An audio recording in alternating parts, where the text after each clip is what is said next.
إن الله وملائكته يصلون على النبي يا أيها الذين آمنوا صلوا عليه وسلموا تسليما.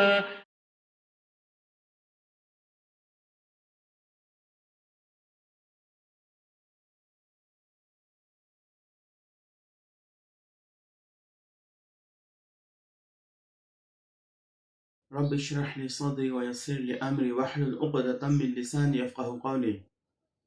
الحمد لله رب العالمين والصلاة والسلام على رسوله الأمين. أما بعد، السلام علیکم ورحمۃ اللہ وبرکاتہ. میں محمد عامر رمضان مہینے کے اس خاص ایپیسوڈ کے ساتھ حاضر ہو چکا ہوں. ہمارے سماج میں ہم نے دیکھا ہے کہ ہم لوگ نفل روزہ رکھنے میں، نفل نماز پڑھنے میں اور نفل عبادت کی طرف زیادہ زور دیتے ہیں. ہم یہ نہیں دیکھتے ہیں کہ ایک انسان اس کی کمزوری کیا ہے. جیسے ہمارے یہاں بہت سارے عبادت گزار ایسے ہیں جو نماز بھی پڑھتے ہیں، روزے بھی رکھتے ہیں، تہجد بھی ادا کرتے ہیں، مگر وہ اس طریقے سے گناہوں میں ملوث ہوتے ہیں کہ اسے چھوڑ نہیں پاتے ہیں. جس کی ایک چھوٹی سی مثال یہ ہے کہ لوگ سگریٹ پیتے ہیں، حالانکہ اس کی اجازت اسلام میں نہیں ہے. کچھ لوگ بدگمانی کا شکار ہوتے ہیں، کچھ لوگ شکایت کرتے ہیں، کچھ لوگ غیبت کرتے ہیں. یہ ایسی عادتیں ہوتی ہیں جو انسان کے اندر ہوتی ہیں، مگر وہ ان چیزوں سے خود کو بچاتے تو نہیں ہیں، مگر عبادت کی تعداد بڑھاتے چلے جاتے ہیں.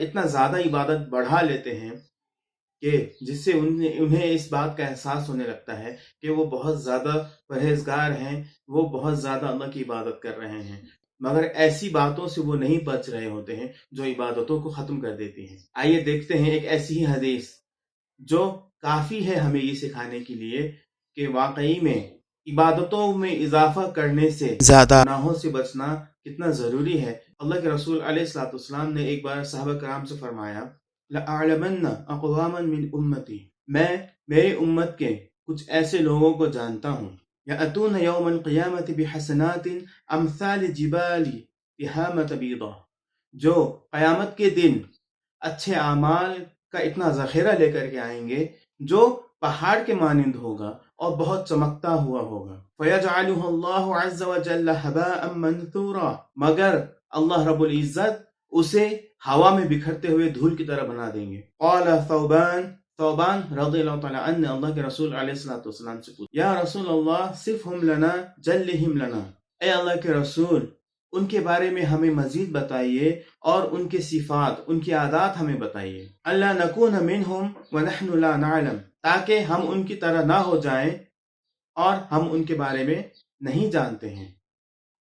قال، اللہ کے رسول علیہ السلام نے فرمایا، اما انہم اخوانکم، بے شک وہ تمہارے ہی بھائی ہیں، ومن جلدتکم، تمہارے ہی سوسائٹی سے ہیں، وَيَأْخُذُونَ مِنَ اللَّيْلِ كَمَا تَأْخُذُونَ، اور وہ راتوں میں وہی عبادتیں کرتے ہیں جو تم عبادتیں کرتے ہو. وَلَكِنَّهُمْ أَقْوَامٌ، مگر وہ ایسے لوگ ہیں، اذا خلوا بمحارم اللہ انتہکوها، جب وہ تنہائی میں ہوتے ہیں تو اللہ کی حرام کردہ چیزوں میں ملوث ہو جاتے ہیں. استغفر اللہ العظیم. یہ حدیث کافی ہے ہمیں یہ بتا دینے کے لیے کہ وہ لوگ جو گناہوں سے پرہیز نہیں کرتے ہیں، اور خاص طور پر تنہائی میں جو گناہ کیے جاتے ہیں، ایسے گناہوں سے جو لوگ پرہیز نہیں کرتے ہیں، ان لوگوں کے لیے تباہی ہے. ان کے ثواب چاہے وہ پہاڑ جتنے ہوں، مگر اتنی تعداد میں ہونے کے باوجود بھی وہ انہیں اللہ کے عذاب اور اللہ کی پکڑ سے نہیں بچا سکیں گے، کیونکہ وہ تنہائی میں اللہ کی نافرمانی کرتے ہوں گے اور صبح پھر لوگوں کے سامنے میں پرہیزگار اور متقی ہو جاتے ہوں گے. پھر جب رات میں ہوتے ہوں گے یا تنہائی میں ہوتے ہوں گے تو وہ پھر اللہ کی نافرمانی میں ملوث ہو جاتے ہوں گے. تو ایسی عادتوں کی وجہ سے اور ایسی عادتوں سے نہ بچنے کی وجہ سے انسان ہمیشہ گمراہی میں ہے اور انسان ہمیشہ خسارے میں رہے گا، اسے نقصان اٹھانا پڑے گا. انہی باتوں کی وضاحت کرتے ہوئے ایک شعر بیان کرنا چاہتا ہوں جس میں